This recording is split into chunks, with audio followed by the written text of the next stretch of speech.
அனைவருக்கும் வணக்கம். இன்னைக்கு ராகி சேமியா வச்சு ஒரு இனிப்பு எப்படி செய்யறதுன்னு பார்க்கலாம். ராகி சேமியா இனிப்பு செய்ய தேவையான பொருட்கள்: ராகி சேமியா ஒரு பாக்கெட்டு, அதில் தேவையான அளவு எடுத்துக்கணும். அரை மூடி தேங்காய் திருவி வச்சுக்கணும். சுவைக்கு ஏற்ப ஜீனி. இப்போ ராகி சேமியா வந்துடுச்சு இல்லையா, இது ஆறின பிறகு அரை மூடி தேங்காய் திருவி வச்சுருக்கிறேன். தேவையான அளவு ஜீனி. நீங்கள் ஜீனிக்கு பதிலாக நாட்டு சர்க்கரையும் சேர்த்துக்கலாம். இது எல்லாத்தையும் மிக்ஸ் பண்ணி சாப்பிடணும்.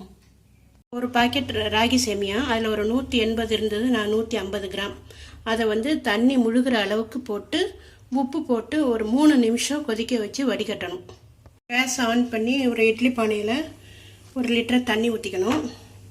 இப்போ நம்ம ராகி சேமியாவை உப்பு தண்ணியில் போட்டு 3 நிமிஷம் கொதிக்க வச்சு வடிகட்டணும் இல்லையா, அதை இந்த இட்லி தட்டில் வச்சு ஒரு 5 நிமிஷம் வேக விடணும்.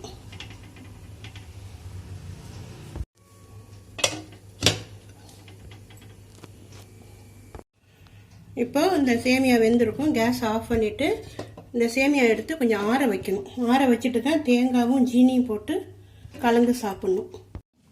வேக வச்ச ராகி சேமியா நல்லா வெந்துடுச்சு இல்லையா, அது ஆறுனதுக்கப்புறம் இது மாதிரி கொஞ்சம் கொஞ்சமாக ஜீனி தேங்காய் சேர்த்து நல்லா மிக்ஸ் பண்ணி சாப்பிட்ணும். உங்களுக்கு காரம் வேணும்னா இஞ்சி, பச்சை மிளகாய், கடுகு, உளுத்தம்பருப்பு இதெல்லாம் தாளித்து கொட்டி கூட நீங்கள் சாப்பிட்லாம்.